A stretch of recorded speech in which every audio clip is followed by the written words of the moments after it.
गीता अध्याय 15 के श्लोक 16-17 में 3 प्रभु बताए हैं।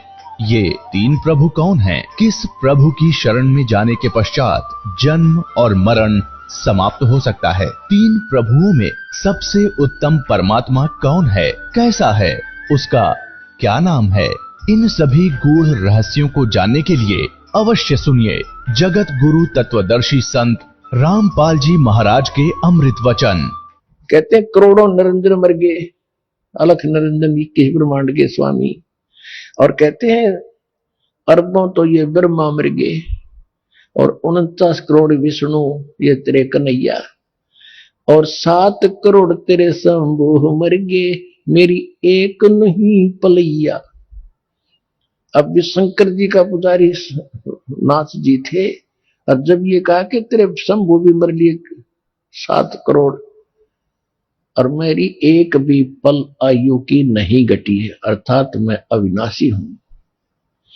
कोटन नारद हो गए ये मोहम्मद से चारी, देवताओं की गिनती नहीं ये क्या सृष्टि बिचारी। नहीं बूढ़ा ना बालक और ना कोई भाट भिखारी, कहे कबीर सुनो हो गोरख यह उम्र हमारी।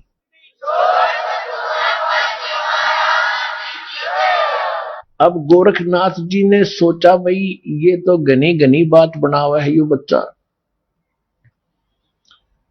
और सुनने वाले खुश हो रहे थे। एक छोटे से बालक ने कितना गजब का उत्तर दे दिया।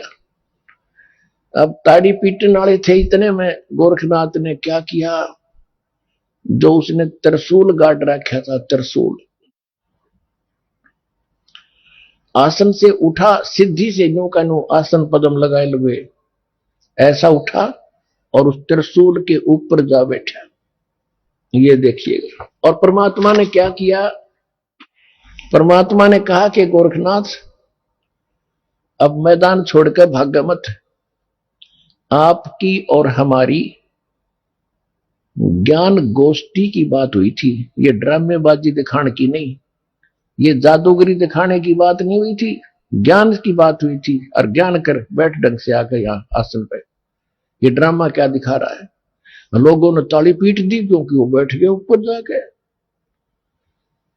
तो गोरखनाथ ने कहा कि अगर तुम्हारे अंदर कोई ताकत है भगवान की, मेरे बराबर आकर बैठ, तब मैं गोष्ठी करूंगा तेरे से। जमीन से 8-9 फुट ऊपर त्रिशूल के ऊपर जज का बैठा सिद्धि थे। परमात्मा को तो पता था यू बालक कितनी क्या हरकत करेगा। परमात्मा जो सूत होते थे, सूत कपड़ा बुनते थे, और सूत की एक कुकड़ी, बोलना हरियाणा में कुकड़ी, जो चरखे में माताएं काटा करती थी, वह इतनी मोटी हो जाती थी, धागे की रील सी, वह जेब में डाल रहे थे पूरी। कबीर साहब ने क्या किया कि उस धागे का एक हिस्सा पकड़ कर और वो कुकड़ी यानी वह रील ऊपर न फेंक दी, वह ऐसे खुलती खुलती और सीधा 150 फुट की ऊंचाई पर जाकर ऊपरला एंड खड़ा हो गया स्ट्रेट यूं का मालिक की ताकत से। और परमात्मा वहां से उठे और उसके ऊपर के एंड पर जाकर बैठ गए। ये देखो, अब वो नाथ जी बोलना सा दिखे, 150 फुट का 9 फुट ऊंचाई। कबीर साहब ने कहा कि ले नाथ जी अगर बराबर बैठ के ही चर्चा करनी है तो आजा बेटा यहां हमरे बराबर में। अब देखो ऐसी बात नहीं है कि गोरखनाथ तो आकाश में उड़ सकता था, लेकिन एक तो चुंबक होता है, परमात्मा तो सिद्धियों के भंडार हैं। और सिद्धि क्या, जैसे यह घड़ी है, यह सिद्ध कर दी मैकेनिक ने, और यह चल रही है सुइया, और इसको चुंबक के सामने कर दो वहीं स्थिर हो जाएगी, चल नहीं सकती। तो वो सिद्धियां परमात्मा ने पहले उसकी सिद्धि फेल करी। अब गोरखनाथ जी ने सोचा ऊपर न उठो, थोड़ा सा उठा, धड़ाम जैसी नीचे आके गिरे। भाई की डुड्डी और डिग्गी होती।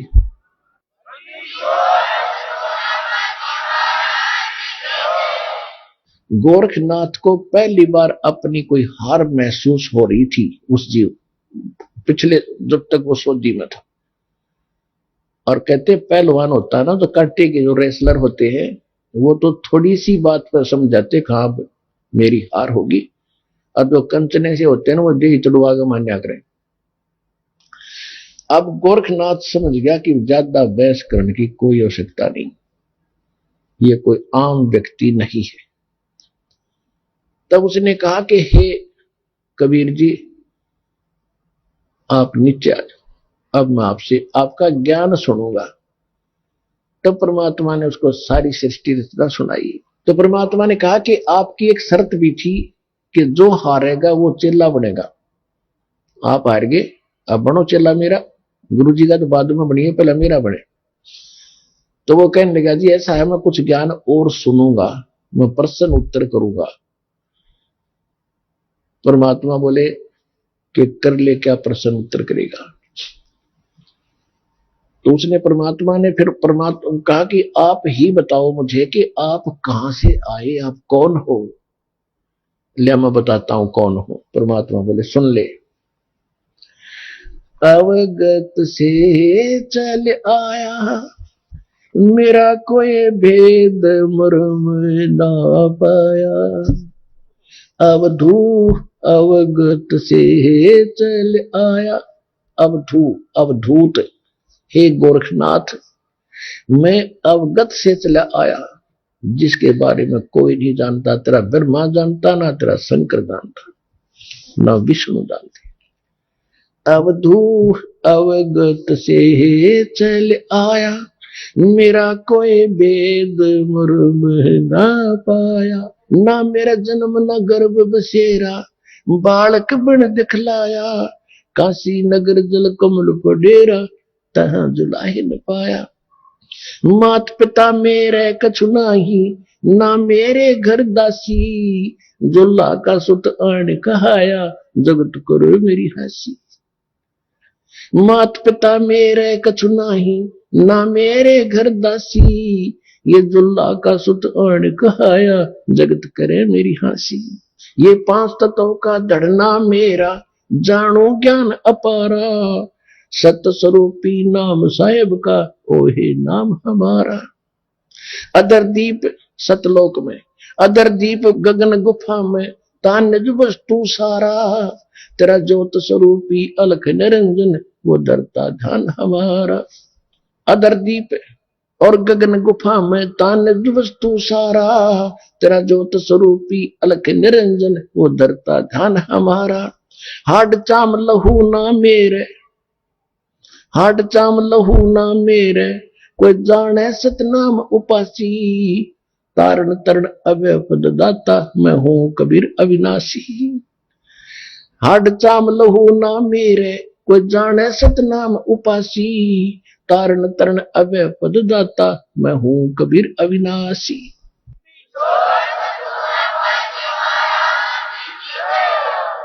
अपने आत्माओं सूक्ष्म वेद में फिर गरीबदास जी ने बताया है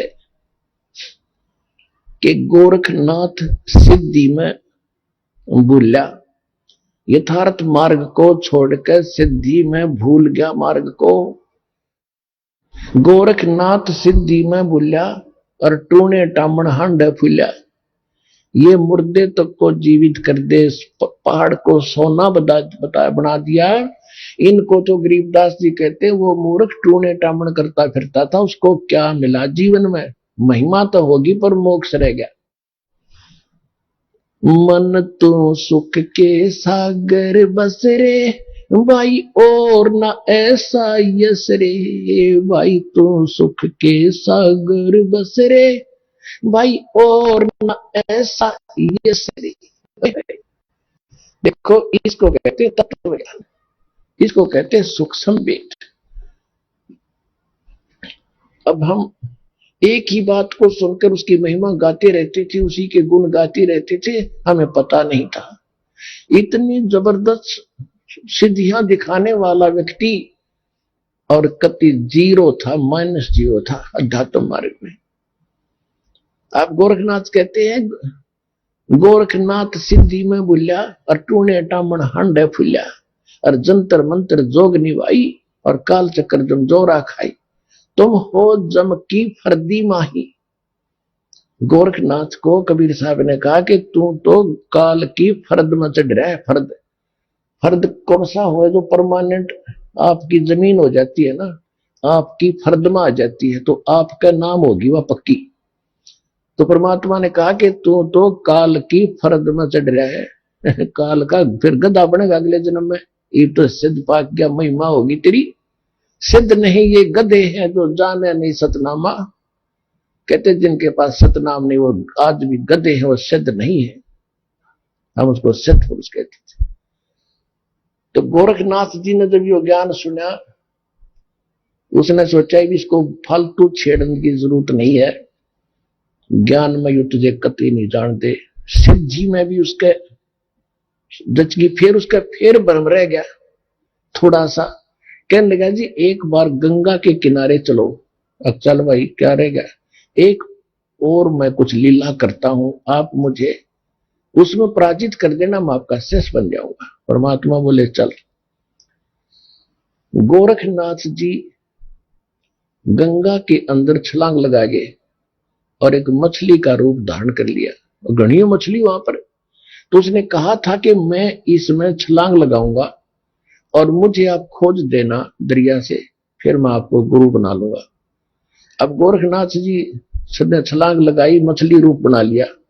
परमात्मा ने छलांग लगाई, वह मछली पकड़ कर टिटवी बाहर लिया और बाहर काट के गोरखनाथ बना दिया।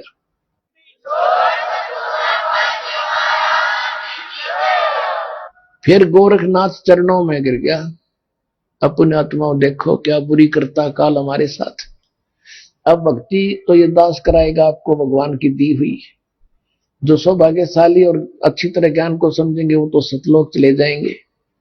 ये दिक्कत आओगी लास्ट के दिनों में, यानी हजारों वर्ष ये ज्ञान चलेगा, हजारों वर्ष ये साइंस की जो विद्या चलेगी, जो ये टीवी है और ये चिप है, मोबाइल है, इनके माध्यम से ये ज्ञान दिया जाएगा। दास तो चला जाएगा सतलोक, ये 5 तत्वों का शरीर छोड़कर, लेकिन ये इलेक्ट्रॉनिक शरीर रहेगा अभी दास का, ये नूरी शरीर रहेगा। टीवी पर चला करेगा, नाम दिया करेंगे, नाम चलेगा ऐसे। तो फिर सारा नाम भी टीवी सीडी से दिया जाएगा, दास के जाने के बाद व्यवस्था की जाएगी। लेकिन फिर लास्ट में ये विज्ञान भी खत्म हो जाएगी, ये ज्ञान ज्ञान रह जाएगा। तो ये ज्ञान कुछ दिनों तक चला करता है। तो ये ज्ञान फिर बहुत दिनों तक सुख का सांस लेगा परमात्मा के बच्चे। और जो सत भक्ति करेंगे मर्यादा में रहकर पार होते चले जाएंगे, लेकिन सुख बहुत ज्यादा सुखी होंगे। या माया की हवस खत्म होगी और इतनी भक्ति कर लेंगे इनको परमात्मा आपको सारी सुविधा उपलब्ध कराया करेगा। जैसे दास बार बार आपको कथा सुनाता है कि जिस समय परमात्मा के नाम से झूठी चिट्ठी लिख दी थी कबीर जी के नाम से, और 18 लाख प्राणी साधु संत आगे थे। वो साधु संत कौन थे? घर छोड़कर जंगलों में अपने गुरुओं के पास भक्ति के लिए, भगवान के लिए भटक रहे थे। वो उनकी विशेष प्यारी आत्मा थी। अब वहां उन 18 लाख को 3 दिन तक झोंपड़ी में बैठे गरीब जुलाई ने, वो तो भगवान थे, लीला कर रहे थे, 3 दिन तक उनको वो भोजन खिलाया जो कभी सुना भी नहीं था उन महापुरुषों ने, भक्तों ने, साधुओं ने। और सोना की मोहर दी और दोहर दी और छक्के हलवा पूरी कचौड़ी जलेबी छक खाओ, छह बखाओ दिन में भूखे मरे दिन भुगड़े खानिए थे होते। तो उनके लिए जब ये लीला कर दी, पृथ्वी का को माल भी नहीं था, सतलोक से ला दिया जाता ने। तो आने वाले समय में जैसे जनसंख्या बढ़ रही है, 100 वर्ष के बाद क्या खाएंगे ये, अगर ये माहौल नहीं बदलाते। फिर भगवान व्यवस्था करेगा। आपके घर में 2 दाने होंगे, तड़के भरा पाओगा मटका, पिप्पा भरा पाओगा आटेगा, इस तरह कर देगा दाता आपके लिए। लेकिन भक्ति करवाने के लिए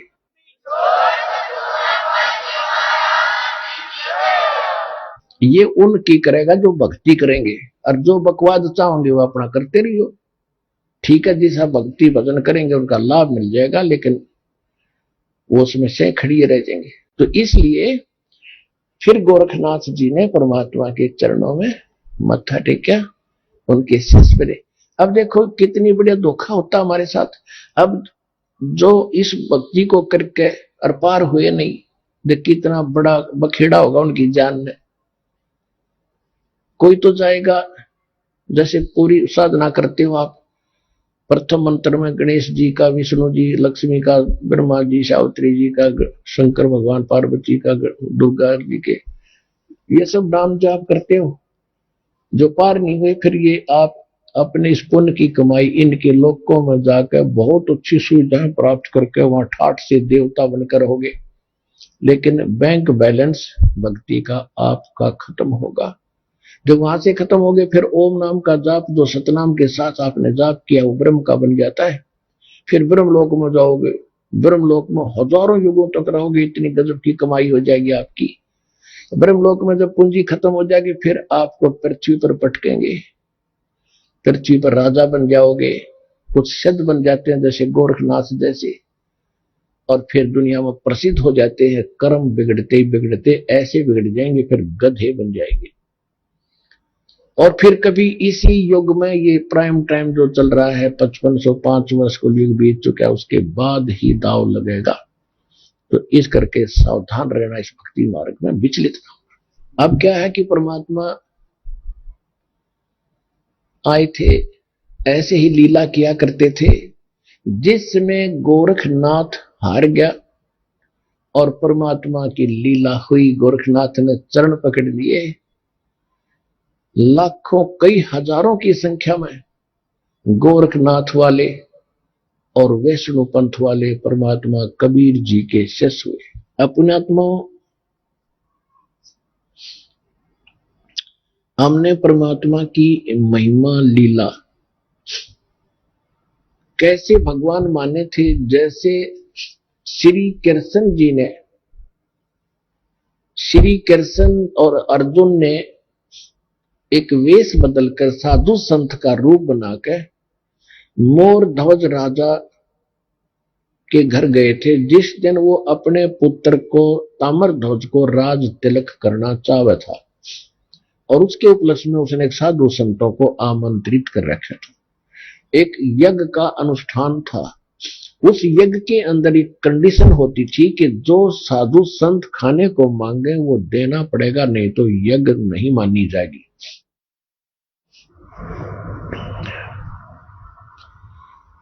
तो ये दोनों चले गए। अर्जुन के मन में एक दोष आ गया था। अर्जुन कह रहा था जय भगवान, क्योंकि ये शिष्य भी था अर्जुन, और अर्जुन कृष्ण का शिष्य था और रिलेटिव भी था।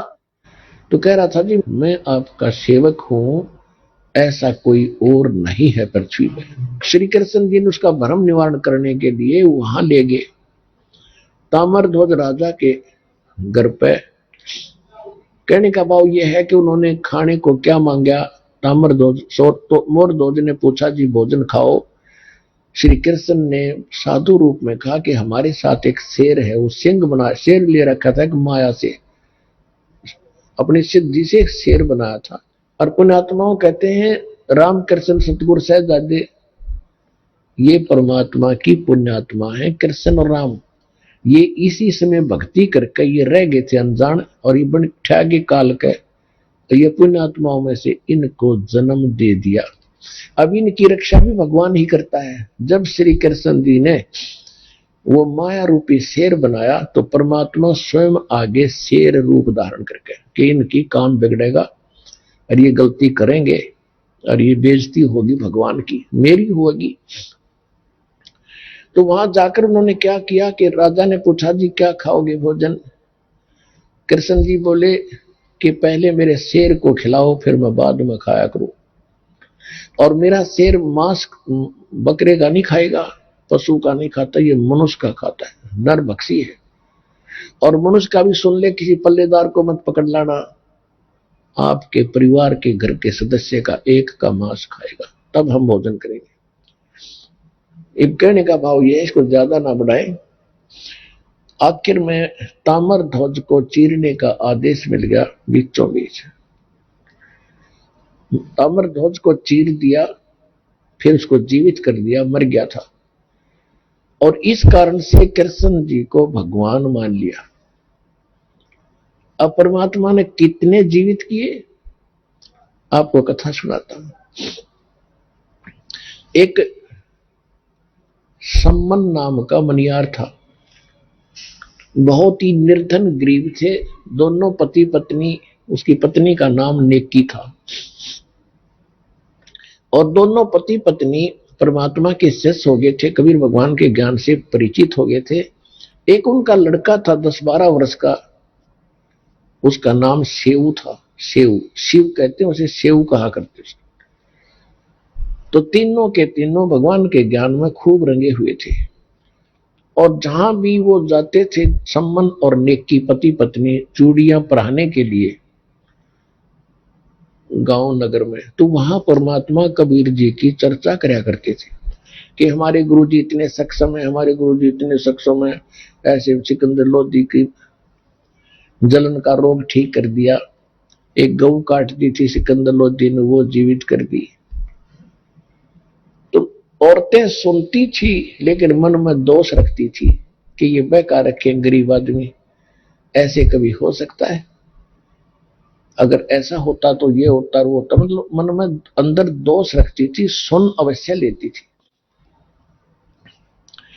एक दिन क्या हुआ कि कबीर परमात्मा जी उनके घर चले गए। अचानक घर चले गए तो क्या देखा कि खाने का के लिए पूछा, 3 जने थे।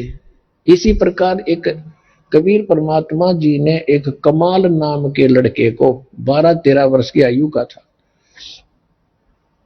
उसको मुर्दे को जीवित किया था। एक शेख तकी नाम का मुसलमान पीर था, जो परमात्मा कबीर जी से ईर्षा रखता था। उसने ये शर्त रखती थी कि कोई मुर्दा जीवित कर देगा। कबीर सिकंदर लोधी राजा के सामने ये शर्त रखती थी, दिल्ली के बादशाह के सामने, कि यदि कोई मुर्दा जीवित कर देगा कबीर, तो मैं कबीर जी को अल्लाह का अवतार मान लूंगा, नहीं तो नहीं मानूंगा, और मुसलमानों को कह दूंगा कि राजा काफिर हो गया है और काफिर को गुरु बना लिया है। सिकंदर लोधी चिंतित हुए। तब कबीर साहब ने कहा था कि टेंशन ना ले राजा, इसको कह दे कोई मुर्दा मंगा ले। परमात्मा की दया हुई, जिस दरिया के ऊपर बैठे थे, ठहरे थे, वहीं पर एक मुर्दा बालक, घर वालों ने उसको अंतिम संस्कार करके, मृत्यु हो चुकी थी बालक की, वो 100 भेज देते, जल प्रवाह कर दिया। कई कबीले ऐसे होते हैं जो दफनाते नहीं, जलाते भी नहीं, वो जल प्रवाह कर देते। वो बच्चा मरा हुआ आ रहा था 100। तब कबीर साहब ने, सब हजारों की संख्या में सैनिक थे, अंगरक्षक थे, उस बच्चे को जीवित कर दिया था, और वो बच्चा फिर परमात्मा के साथ बालक रूप पर रहा था। परमात्मा का अपना कोई बच्चा नहीं था। तो सभी ने कहा था जब लड़का जीवित हो गया कि कमाल कर दिया, कमाल कर दिया भगवान, आपने कमाल कर दिया। उसका नाम कमाल रख दिया। वो बच्चा भगवान के साथ परमात्मा ने पुत्र रूप में पाला। एक दिन उस कमाल का ये भ्रम हो गया था कि मेरे जैसा सेवक भगवान आपका और नहीं। अब उसकी फड़क निकालने के लिए गोरखनाथ, एक शेख फरीद, जो परमात्मा, वो पहले गलत डलेड हुआ था, कुएं में भी लटक गया था, परमात्मा वहां पहुंचे थे और उससे कहा था कि भले आदमी तू क्या कर रहा है? कि मैं भगवान के दर्शन करने के लिए कुएं में उल्टा लटका हुआ हूं, तपस्या कर रहा हूं। तो परमात्मा ने कहा था कि मैं हूं वो भगवान, अल्लाह अकबर, जिसकी तू खोज कर रहा है। तो शेख फरीद कहने लगे कि बकवाद ना करे भगत, भगवान ऐसा थोड़ा ही होता है, भगवान देखा थोड़ा ही जाता हो, तो निराकार है, वो बेचून है। परमात्मा ने कहा भले आदमी, यदि परमात्मा निराकार है और आप उसके दीदार के लिए कठिन तपस्या कर रहे हो कितने वर्षों से, अब कुएं में भी अंतिम सांस गिन रहा है उसके दर्शनार्थ, और उधर से कहो निराकार है, तो दर्शन खा के करोगे तुम? अब कहते गाम का ज्ञान का तो चमका ऐसा लग गया, अगर ओ सेध जा, एकदम बुद्धि बदल गई, तेरा गजब हो। एक तरफ तो हम बेचून कहते, निराकार कहते हैं, फिर हम समाधि लगाते हैं, उसको देखेंगे, खाक देखोगे, देखने के लिए प्रयत्न कर रहा है। जब कौ इतना कमजोर हो गया था शेख फरीद, 12 वर्ष में 50 किलो अन्न खाया था, 50 किलो, ये देख लो 12 वर्ष में यानी नाम मात्र रोजाना, कि भगवान मिल जाए किसी तरह, आलस ना हो। और कौवे आगे थे, यानी कति अस्थि पिंजर शेष रह गया था, कौवे आगे आंख काटने खातिर कि और तस मांस की तो है नहीं इस आदमी के, आंख आंख खा ले। तब उसने कहा था कि हे कौव्यों, मेरे शरीर पर कहीं मांस बचा हो वो खा लो, मेरी आंख मत छूना, मैं भगवान के दर्शन करना चाहता हूं, आंखें आंखें छोड़ दे। इस डर से भाई बाहर रहूंगा तो कौवे खा जाएंगे, आंख फोड़ देंगे, दर्शन कैसे करूंगा, इस उद्देश्य से कुएं में लटक गया था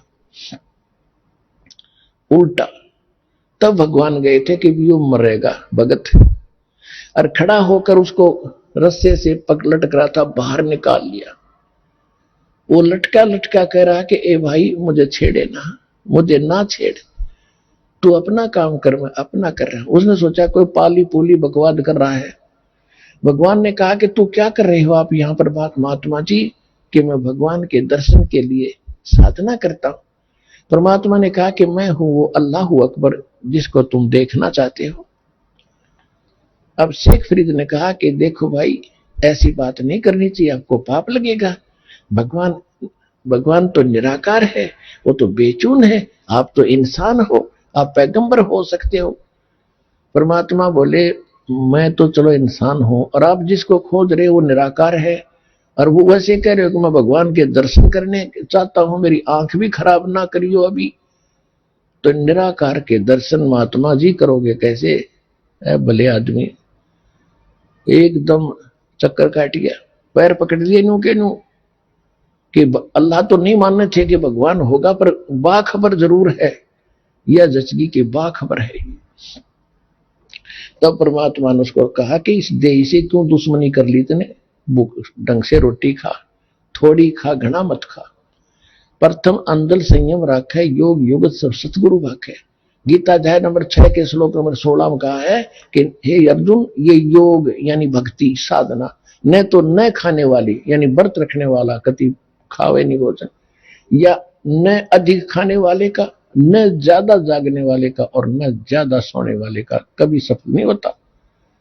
और सूक्ष्म वेद में कहा कि प्रथम अंदर संयम रखे और योग युग सब सतगुरु भाखे, कि परमात्मा सतगुरु बताओगा सही साधना कि भोजन इतना खावे, यानी घना भी नहीं खा ले तो अंगड़ाई टूटेगा, फिर भक्ति कैसे करेगा, नींद आवेगी। और थोड़ा भी नहीं खावेगा, कदम ऐसे रीढ़ की हड्डी मुड़ जाए, आंत इकट्ठी हो जाए, ये क्या मतलब है? यानी हिसाब का खाना खावे, संयम से खाए और भक्ति करो। तो उसके बाद वो शेख फरीद जी भगवान के साथ रहते थे, उनको सही भक्ति बताई थी। तो शेख फरीद और कमाल और साथ में भगवान तीनों पहुंच गए उस सम्मन के घर पे। और जाते जब उन्होंने देखा आज गुरुजी, और उस दिन वो चर्चा कर रहे थे, उनका लड़का विशेष आग्रह कर रहा था कि एक बार गुरुजी अपने घर आ जा। तो गांव के बच्चे यूं कहते हैं माता जी कि तुम्हारे गुरुजी तो राजाओं के घर जाते, गरीबों के कौन आवे, जब जाने तुम्हारे घर आ जा, जब देखे तुम कहते हो हमारे गुरुजी भेदभाव नहीं करते, जब जाने तेरे घर आ जाए। तो बच्चे बच्चों से चिढ़ाते थे, वो बड़ा दुखी था। उस दिन चर्चा ही चल रही थी, तभी भगवान आकर वहां प्रकट हो गए। तीनों के तीन गेट पर खड़े हैं, और दौड़े दौड़े अंदर से पीछे वाली कुटिया से भागे आए आगे, और खड़े खड़े स्तब्ध रह गए कि ये क्या स्वप्न देख रहे हैं कि सचमुच भगवान है ये। गुरुजी आगे, कहीं आशा भी नहीं थी उनको। तब कमाल ने कहा कि गुरुजी को बैठने के लिए भी कहोगे, खड़े रखोगे? तब एकदम स्वप्न सा टूटा, चरणों में गिर गई, दंडवत प्रणाम किया, फिर बैठ गए। अब सम्मन काफी देर गुरुजी के पास बैठे रहे, चर्चा चलती रही। फिर कहा जी भोजन की सुनाओ। परमात्मा ने कहा भी भोजन खाएंगे, पैदल चलकर आए हैं, सभी को भूख लगी है, बेटा तैयारी करो। अब सम्मन आया अपनी नेकी पत्नी के पास, कहा कि भोजन बनाओ गुरुजी के लिए, भक्तों के लिए। नेकी ने कहा कि घर पे इतने वीक थे, वो फाइनेंशियली इतने वीक थे, इतना निर्धन थे कि उनके पास उस दिन एक आदमी की भी रोटी नहीं थी, आटा नहीं था, ना कणक थी। तो नेकी ने कहा कि आज कोई आटा नहीं है, दाना नहीं है, तो सम्मन ने कहा कि ला तेरा ये चीर, तेरा ये ओढ़ना, देखो पुण्यात्मा, द्रौपदी का चीर उतारने पर महाभारत हो गई थी, इज्जत और बेइज्जती का सवाल था। और वहां ने सम्मन कहता अपने गुरु जी की सेवा के लिए कि ला तेरा ये चीर कपड़ा ओढ़ना, तेरी वायल, इसको मैं गिरवी रखाऊंगा और कुछ 2-3 सेर आटा ले आऊंगा। नेकी ने कहा कि मैं कई घरों में लेकर गई हूं इस वायल को, इस चीर को, ये फटा हुआ है, इस करके कोई गिरवी भी नहीं रखता। किसी ने आटा नहीं दिया, उल्टा ताने मार रहे हैं कि आज तक तुम्हारे घर फिर तुम्हारे भगवान आ गए हैं, वो तो तुम्हें वैसे ही खिला देंगे, तुम्हारे घर भर देंगे, वो तो बड़े बड़े चमत्कार करते हैं। ये जानबूझ कर बकवास कर रहे हैं। आज हमें ये आटा जान कर नहीं दे रहे, नहीं तो उधारा तो वो भी दे दिया करें गांव के गांव में। तो जानबूझ कर, वो नगर पैसे वाला घना था, इसलिए वो मस्ती मारे थे गरीबों के साथ। गरीब को तो वैसे ही नहीं सताना चाहिए, और भगत को सताएगा तो घना पाप लगे। तो सम्मन बोला अब क्या करूं, वो तो कलेजा पकड़ कर बैठ गया। जमीन पर चक्कर आने को हो गए। पहली बार गुरु जी आए कर्महीन के द्वार पे, हे परमात्मा मैं कितना दुष्ट हूं, आज मैं अपने गुरु जी की सेवा भी नहीं कर सकता है, इस पापी को पृथ्वी पर क्यों छोड़ा दाता। ऐसी ऐसी बातें करके घना चिंतित हो गया। नेकी ने कहा कि चिंता ना करो, कुछ यत्न करो। क्या यत्न करूं अब, सम्मन ने पूछा। कि ऐसे करो, अब तो गुरु जी से कह दो कि जी सुबह भोजन कराएंगे, ये अंडरस्टैंड खूब समझ जाएंगे, महात्मा है, दोबारा जिक्र नहीं करेंगे। तो सुबह कहां से लाएंगे, सम्मन ने कहा कि सुबह कहां से आएगा, जूठा और बनूंगा। तो नेकी ने बताया कि रात्रि के समय तुम चोरी करने जाना पिता पुत्र, और 3 सेर आटा चुरा लाना किसी का, महात्मा को संतों का भोजन करा के और इनको विदा कर देंगे। तो शिव जो लड़का था छोटा सा, प्रतिदिन सुना करता सत्संग में कि हे माता जी, गुरु जी तो कहते हैं जो चोरी करते हैं उनको बहुत पाप लगता है, वो मां अपराधी व्यक्ति होते हैं, और आज हमें चोरी करने की आप सलाह दे रहे हो, आपको पाप लगेगा। तब उसने कथा सुनाई, बेटा इस नगर का हमने अन्न खाया है, और इस नगर के अंदर माया ज्यादा है, पैसे घने हैं इनके पास, इनकी बुद्धि घूम गई, ये भगवान से नहीं डरते। और बेटा अगर साधु गुरुदेव यहां से भूखे चले गए ना इस नगरी का, उनको सब मालूम है ये क्या कहानी हो रही है, तो ये दोष इनको लगेगा, और ये सारा गांव भी नष्ट हो सकता है, खत्म हो जाएंगे सब। एक कथा सुनाई कि ऐसे एक नगर था, उसमें पैसे वाले लोग घने थे, साधु संतों का आदर करना छोड़ दिया था। उस नगर के पास एक सिद्ध पुरुष आके रात्रि में रुक गया, उसके साथ एक बच्चा था, उसका चेला था। वो खाना मांगने के लिए नगरी में गया, तो उस नगरी ने सब ने मजाक कर दिया कि तू मस्टंडा है और खाने कमाने के योग्य है, और तुम मांगते फिरते हो, हमारी मजदूरी कर लो, पल्लेदारी कर लो, चलो तो रोटी मिल जाएगी। वो सारी नगरी में घूम कर खाली हाथ चला गया। संत ने पूछा बेटा क्या बात हुई, उस भगत ने कहा, शिष्य ने कहा गुरुदेव ऐसी नगरी मैंने नहीं देखी, सीधे मुंह बात भी नहीं करते और ऐसी ऐसी बकवास करे। सिद्ध ने कहा कि तू सुबह फिर जाना। अब वो सुबह फिर गया, सुबह गया तो वही बातें, फिर वो वापस आ रहा था। रास्ते में एक कुम्हार था, कुम्हार का घर था, विधवा थी वह कुमारी, 5-4 बालक थे छोटे छोटे, वो खुद काम करके गुजारा कर रही थी। अब उसने वो बच्चा श्याम को भी जाते देखा था, उसको मालूम था कि कोई अन्न नहीं देगा। और कुछ साधु संत ऐसे होते थे जो छोटी जाति वालों का भोजन नहीं लेते थे, इसलिए उसने टोका नहीं, कहीं श्राप ना दे दे। तो जब वो बच्चा अगले दिन भी खाली जा रहा था, कुमारी के घर से ही रास्ता जाता था आसपास से, तब उस कुमारी ने बहन ने कहा कि महाराज जी भोजन नहीं मिला दिखे, अगर नहीं माता जी नहीं मिला, कि मैं हूं कुम्हार जाति से, और ये आटा ले जा, तेरे गुरुजी को बता देना, वैसे मत कहना कि एक कुम्हारी ने दिया है, इच्छा हो तो खा लेंगे, नहीं डाल देंगे कहीं चीटियों को। अब वो लेकर के चला गया, उसने सारी कहानी बताई दी। उस नगरी में तो जालिम लोग रहते हैं, और ये आटा ऐसे एक माई ने दिया है, वो कुम्हार जाति से है।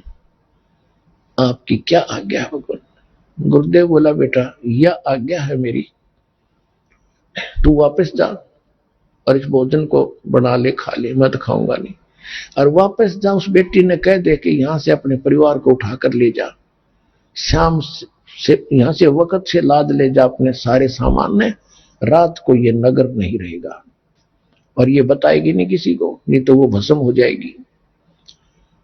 और जहां रात हो जाए वहीं रुक जाना, वहीं बस जाएगी, वहीं बस जाएगी, उसका वहीं प्रवास हो जाएगा। अब उस संत ने आके बताया शिष्य ने कि मेरे गुरुजी बहुत सिद्ध पुरुष है, जो वचन निकाल देते माई सच्ची मान लेना। और उन्होंने कहा तू यहां निकल जा अपने सारे साज वादन लेकर, जहां तुझे रात हो जाए वहीं रुक जाना, वहीं तू बस जाएगी, और रात को ये पूरा नगर खत्म होगा। इन साधु संतों को भूखा रखा है। तो माई पता था साधु संत की वचन पहले बहुत इस तरह के सिद्ध पुरुष निरे होया करते थे, इनका डर भी था। माई ने जब लाद लिए सारे भाषण गधों पर, और चलते चलते वहां रुक गई, जाकर वहां से उस नगर से थोड़ी सी दूरी पर 10-15-20 किलोमीटर वहां रात होगी, वहीं रुक गई। और रात को वो सारा का सारा नगर कति नाश हो गया। ये साथ में एक अग्रोहा स्थान है, यहां ज्यादा सेठ रहते थे पैसे वाले, ये एक सिद्ध पुरुष ने खत्म किया था। यहां से एक माई चली थी, वो कुम्हारी, एक कुम्हारिया गांव बसा है उस कुम्हारी के नाम से। अब सुबह सारे वो नाश हो गया, कति एक भी बच्चा, रात में सारे अंदर, रात ने भूकंप का करके सिद्धि से सब खत्म। अब जब ये पता चला क्षेत्र वैसे गांव गर्क गया, गांव नष्ट हो गया, कौन बचा है? उस माई ने बताया कि मैं बची हूं, और एक साधु ने ऐसे बताया था, उन्होंने ऐसा ऐसा किया और मेरे को बता दिया था, मुझे बताने का आदेश नहीं था, मैं उनको नहीं बता पाई। तो सबको इतनी हमदर्दी हुई उस माई के ऊपर, गरीब, और भगवान की कृपा होती है कि वहां उसको कई सैकड़ों किले जमीन दे दिए, और वहीं बस गई, उसके नाम से कुमारिया गांव बसा हुआ। अपने आत्मा नेकी ने अपने पुत्र से कहा, बेटा अगर तुमने इस नगरी के तुम हितकारी हो तो चोरी करके लाइयो बेटा, अगर ये संत भूखे चले गए, गांव गर्क हो जाएगा, इसका बेड़ा गर्क हो जाएगा बेटा, अब तुम देख लो, चोरी को दान कर दे बेटा, चोरी नहीं है। और हम साधु संतों के लिए हम नहीं खाएंगे एक दाना भी, ये प्रण पक्का है। संबंध से वो बोला, वहां बिल्कुल सही है, इस नगरी की हम रक्षा करेंगे, तो हमारे साथ कुछ भी बनो। दोनों बाप बेटा रात्रि में एक सेठ के घर पर जाकर सुराख लगा लिया दीवार में, और सेव अंदर चला गया। पहले सम्मन कह रहा था, बेटा तू बाहर रहे, मैं जाऊंगा। सम्मन सेव ने कहा कि नहीं पिताजी, आपको पकड़ लेंगे तो इस लाला जी की राजा तक पहुंचे, आपको फांसी लगवा देगा, और मैं बालक हूं, मुझे बालक समझकर छोड़ देंगे। तो सम्मन कहने लगा, अगर तू मर गया तो फिर मैं क्या करूंगा जी का बेटा, नहीं तू बाहर रह, मैं जाता हूं। नहीं, सेव नहीं मानना, कहने का भाव कि सेव प्रवेश कर गया। तो सम्मन ने कहा, बेटा 3 सेर आटा लाना, ज्यादा नहीं। तो अंदाजा सा अपनी फटी पुरानी चद्दर में 3 सेर आटा डाल के चल पड़ा। चलने लगा, जब आवाज होगी खुड़का होने से, शोर होने से, लाला जी जग गया, वहीं सो रहा था दुकान में, और उसने जो सेव निकलने की चेष्टा कर रहा था उसके पैर पकड़ के घसीट लिया वापस, के चोर चोर चोर करके। तब तक उसने वो आटा बाहर फेंक दिया था, पोटली में बांध के, पिताजी आप ले जाओ, मेरे को लाला जी ने पकड़ लिया। और लाला जी ने घसीट के और बांध दिया खंबे के, और देखा कि तू अच्छा है चोर, तुम चोर हो, वैसे भगत बने फिरते थे, आज तुम्हारी पोल खुल गई। तब सेव ने कहा, लाला जी हम चोर नहीं है, हमारे घर हमारे गुरुजी आए हैं, और हमारे पास कोई आटा नहीं था, उधारा भी नहीं दे रहे थे, कोई किसी प्रकार भी गिरवी रखने से भी नहीं दे रहे थे, हम नहीं खाएंगे, 3 सेर आटा लिया है, हम आपका फिर दे देंगे घुमा करके। कहने लगा अच्छा सुबह पता चलेगा। अब पता चला ना कि चोरी तो वो तुम्हारे गुरु करवाते हैं तुमसे। अब चोर को क्या पीटा, चोर की मां को सजा देंगे। होन दे सुबेरा, राजा के पास कंप्लेंट करूंगा तुम्हारे गुरुजी की, कल देखना क्या होगा। अब हुआ और छाती पकड़ी गई, कलीजा पकड़ा था सेव का, ले जुल्म हो गया। ये तो नाश करेंगे, गुरुजी की बेइज्जती करेंगे कल को। अब उधर से निक्की ने पूछा कि बच्चा कहाँ है। जब सम्मन लेकर गया आटा, लड़के की मां ने पूछा बेटा कहाँ है, कि वो तो सेठ ने पकड़ लिया और मैं आटा लेके आ गया। निक्की ने सोचा कि सुबेरे बच्चे को, अब सुबेरे बच्चे को पहचानेंगे और फिर क्या करेंगे, गुरुजी को सजा देंगे ये लोग। ऐसा क्यों ना करते हैं कि लाला जी बोल ना सके, सुबेरे जिक्र भी ना करे कौन था कौन नहीं था। तो इस उद्देश्य से अपने गुरुदेव की इज्जत बचाने के लिए हृदय से कि भी नाश हो जाएगा, जब कल पता लग गया तो बेइज्जती कर देंगे गुरुदेव की। अपने पति से कहा मां ने, अपनी उसकी पत्नी ने कि जा तलवार ले जा और लड़के का सिर काट दे और सिर ले आना। तो उसने ऐसा ही किया। अब तलवार लेकर जब सम्मन पहुंचा उस सुराग के सामने बैठ के और कहा बेटा सेऊ, एक दो बात गुप्त तेरे कान में बोलनी है, बतानी है। बेटा कल तो ना जाने तू और हम मिल पाएंगे या नहीं मिल पाएंगे, क्योंकि राजा हमें सजा दे देगा। एक दो बात बताना चाहता हूं बेटा तुझे, एक बार सिर बाहर निकाल ले, कान में बात बताऊंगा। अब सेऊ ने कहा लाला जी से कि हे लाला जी, बाहर मेरा पिता बैठा है, दो बात करना चाहता है। तो सेठ ने कहा कि नहीं तुम भाग जाओगे, तुम्हारी कोई सकीम है कि नहीं, पैर को बांधे रख, रस्से को थोड़ा सा ढीला कर दे, मैं सिर निकाल लूंगा, बात करूं। अब जो ही उसने ऐसा सोचा भी चल ठीक है बतला लेंगे क्या बतलाना चाहते हैं, पैर के रस्सा बांधे बांधे ढीला कर दिया, लूज कर दिया। अब सिर बाहर निकाल के सेऊ ने जब सिर बाहर निकाल लिया तो सम्मन का हाथ नहीं उठा। बेटे ने कैसे काटूं, गर्द छुपा ली पीछे को। तब लड़के ने कहा कि पिताजी एक बात मैं बताऊंगा अपने आपके कान में। हाँ बोल बेटा, कि यदि तू मेरा बाप है तो मेरी नाड़ काट दे, ना तो बात बिगड़ेगी कल। मेरी गर्दन काट ले जा अगर तू मेरा बाप है, नहीं तो तू मेरा बाप नहीं है, मैं किसी और का अंश हूं। इतना कहते ही उसमें भी करंट आया। तब बच्चे की मुख से बात सुनकर उसने सिर काट दिया सम्मन ने, और चोटी पकड़ कर घर ले गया, ऊपर शीश को। उधर से लाला जी ने देखा कि ये तो 302 का मुकदमा तेरे लगेगा। उसने क्या किया, उस बच्चे को घसीट के धड़को और एक पजावे में जाके गिरा। गड्ढे से होते थे जहां कुमार लोग मिट्टी मुट्टी खोदते थे, गड्ढे एकांत में, वहां गिर डालिया और अपनी वह दीवार बंद करके और लीप लाप के उसका रेता मार के ऐसा कर दिया जैसे कुछ हुआ ही नहीं। उधर से जब सम्मन उस लड़के के शीश को लेकर गया, निक्की ने पूछा, कहा कि अब फिर वापस जा। अब सेठ उसने कहीं जंगल में डाल कर आओगा लाश को, शेष शरीर को धड़को, और उसको भी उठा लिया। कदे कुछ दिन में फिर बात चल रहा कौन है किसका मर गया, इंक्वायरी चल रहा है और बच्चा पछाड़ना चाह। अब फिर वो गया सम्मन जहां उसकी घसीट जा रही थी।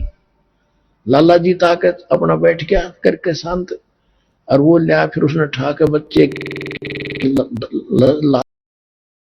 लाश को चादर ढक के और ला के कोने में डाल दी झोंपड़ी के, और ताक में अलमारी के एक ताक में रख दिया सिर।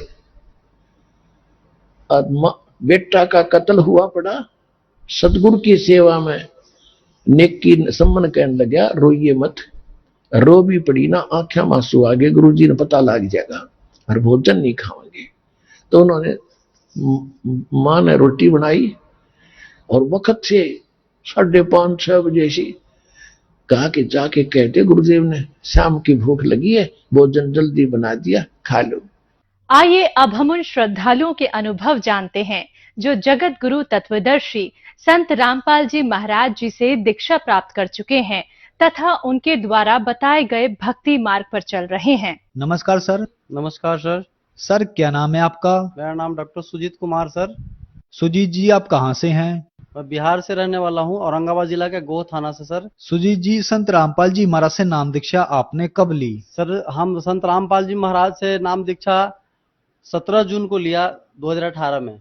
सुजीत जी संत रामपाल जी महाराज से नाम दीक्षा लेने से पहले आप क्या भक्ति साधनाएं करते थे?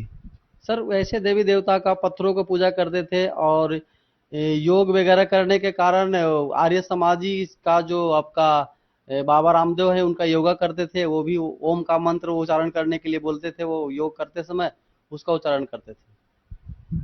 तो फिर क्या कारण बना कि आप संत रामपाल जी महाराज की शरण में आए? देखिए सर, संत रामपाल जी का शिष्य बनने का बहुत बड़ा कारण रहा सर मेरे साथ। कारण ऐसा रहा कि मैं योग भी करता था फिर भी नशा करता था, और मैं एक जो डॉक्टर हूँ, डॉक्टर होने के नाते भी मैं मांस खाता था, शराब पीता था और बहुत सारे उल्टे सीधे काम किया करता था। और मुझे भक्ति करने के बावजूद भी कुछ न कुछ अंदर से मैंने कुछ न कुछ क्वेश्चन चलते रहता था कि आखिर राहत क्यों नहीं मिल रहा है। घर में कलह होता था, झगड़े होते थे, हम अशब्द शब्द बानियां बोला करते थे। मुझे ऐसा लगता था कि कोई रास्ता लगता है किसी पृथ्वी पे नहीं है किसी के पास। तो इसी बीच में क्या हुआ कि संत रामपाल जी महाराज का जो शिष्य थे, वो आपको गोह का शिष्य थे, वो मुझे बताया कि आप ये सारी बुराई करते हैं और आप इतने अच्छे आदमी हैं, आप एक डॉक्टर होकर के इतने बुराई करते हैं, तो मुझे ऐसा नहीं लगता है कि आप अच्छे आदमी हैं। तो बोले कि कोई रास्ता है तो बताइए हमको। तो मुझे एक रास्ता बताया, बोले कि आप मेरे साथ चलिए, ठीक है ना, हम एक जगह ले चलेंगे आप। वहां जाने के बाद उस दिन प्रकट दिवस, कबीर साहब का प्रकट दिवस था।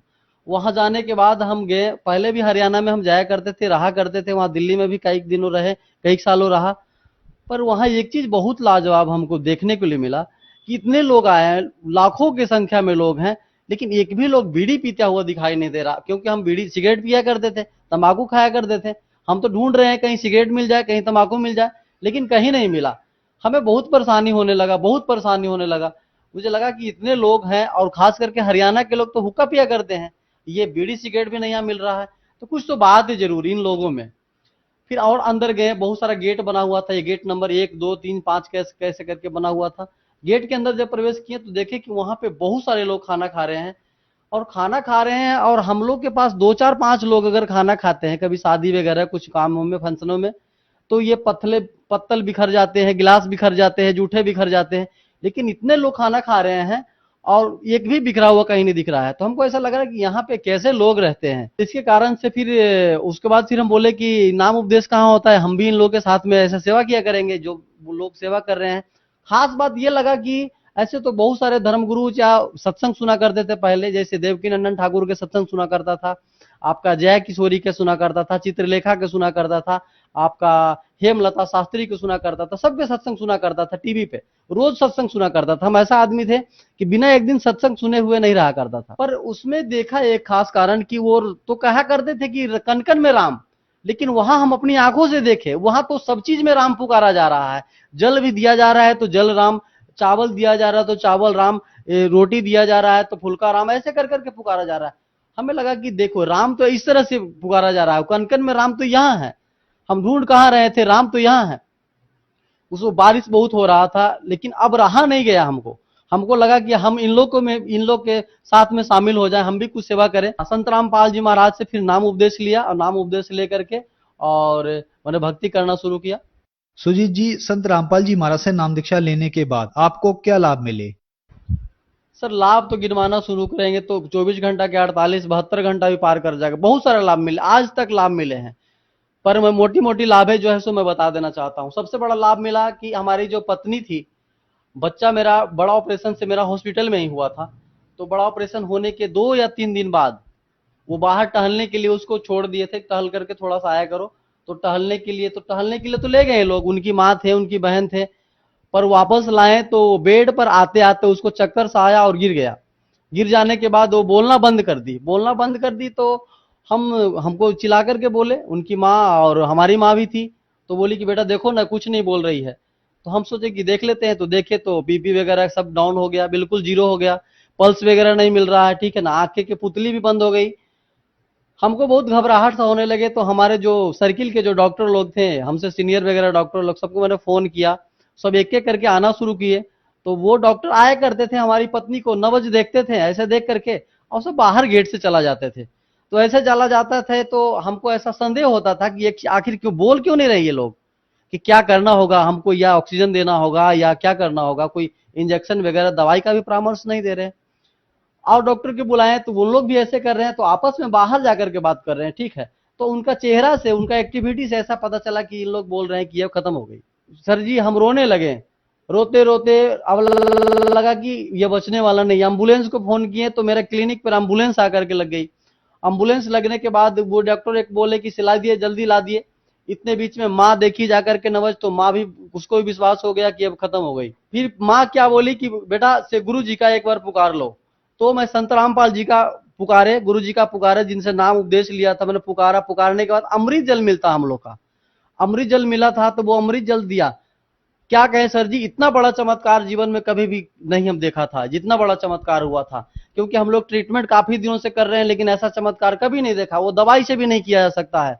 अमृत जल देने के बाद मुंह में थोड़ा सा, जो कि मुंह खुल भी नहीं रहा था, वो पूरा बंद था मुंह, मुंह दाब करके खोले, अमृत जल डाले, उसमें मुश्किल से आधा ढक्कन डाले होंगे।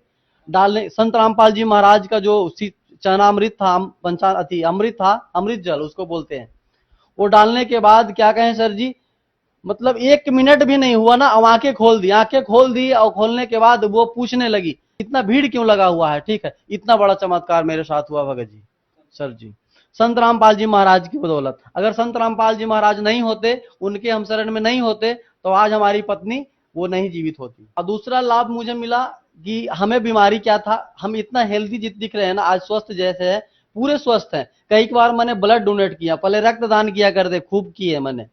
लेकिन उससे पहले जब संत रामपाल जी के शरण में नहीं थे ना, उसके पहले क्या कहूं, रक्त देना तो दूर की बात है, चक्कर आना और पीढ़ी चढ़ना, पैर हाथ खींचना, और मुझे हमेशा ब्लड की कमी रहा करता था। मेरे सर में दर्द रहता था, चिड़चिड़ा रहता था, थोड़ा सा भी कुछ बोल दिया तो उल्टा सीधा बोल दिया करते थे, एकदम पतले पतले सा रहते थे, मतलब बीमार जैसा दिखते थे।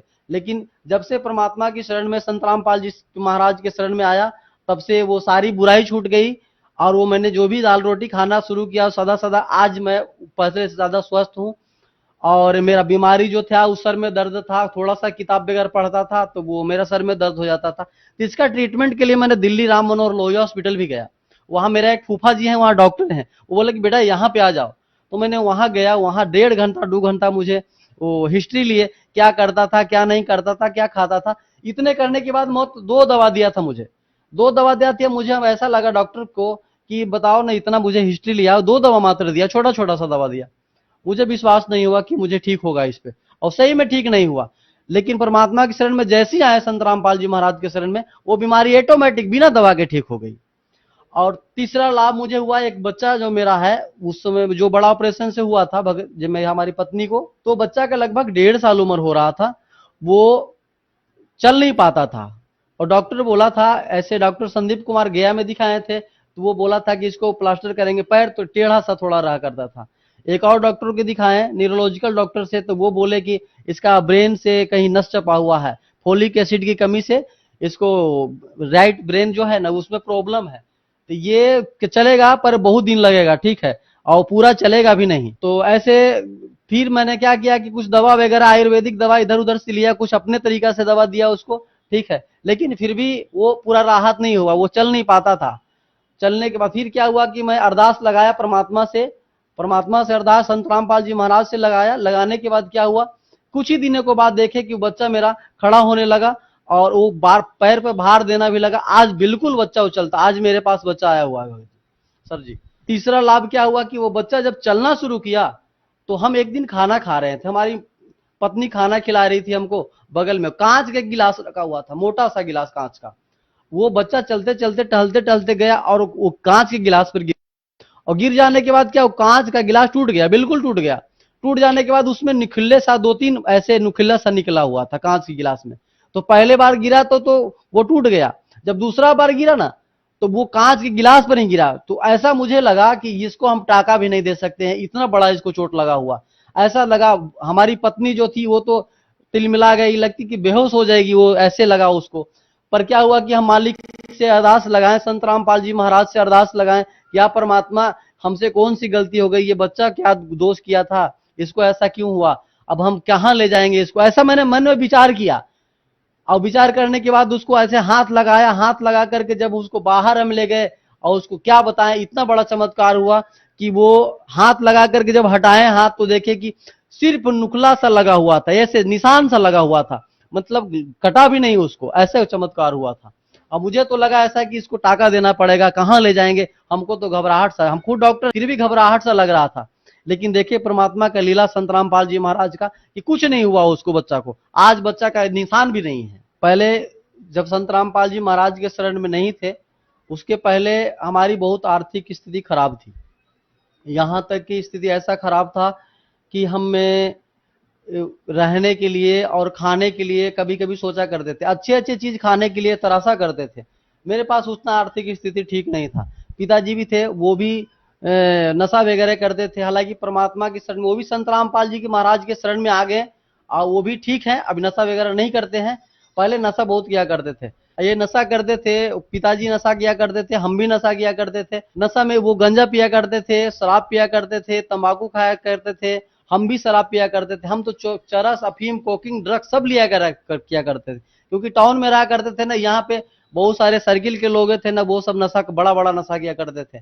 इसके कारण से आर्थिक स्थिति ऐसा बिगड़ा हुआ था, मेरा शरीर भी बर्बाद हो रहा था, आर्थिक स्थिति बिगड़ा हुआ था कि मेरे पास साइकिल भी नहीं था चलने के लिए।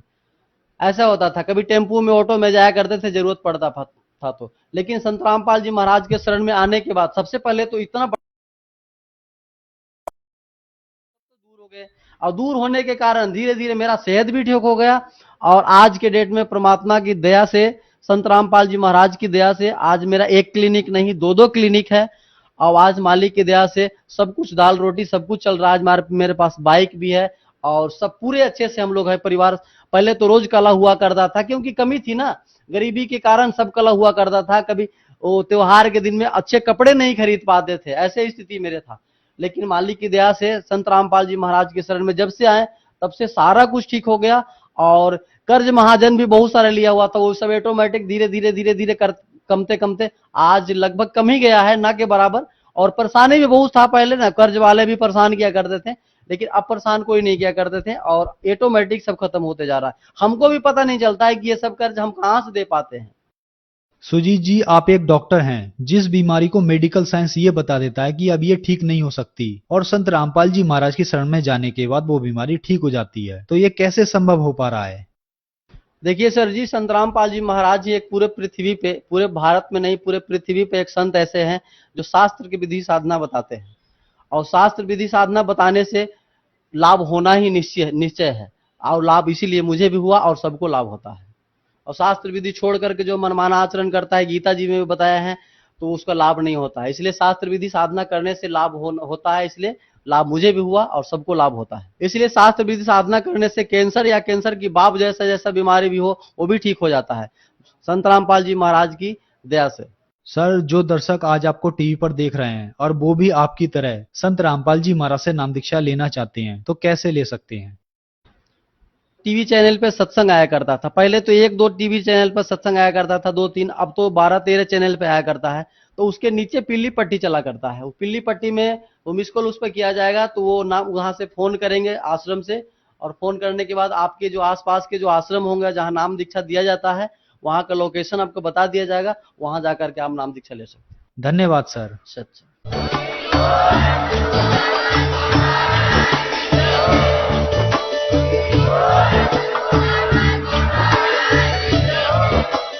आप सुन रहे थे जगत गुरु तत्वदर्शी संत रामपाल जी महाराज जी के मंगल प्रवचन। अधिक जानकारी के लिए विजिट कीजिए हमारी वेबसाइट www.jagatgururampalji.org।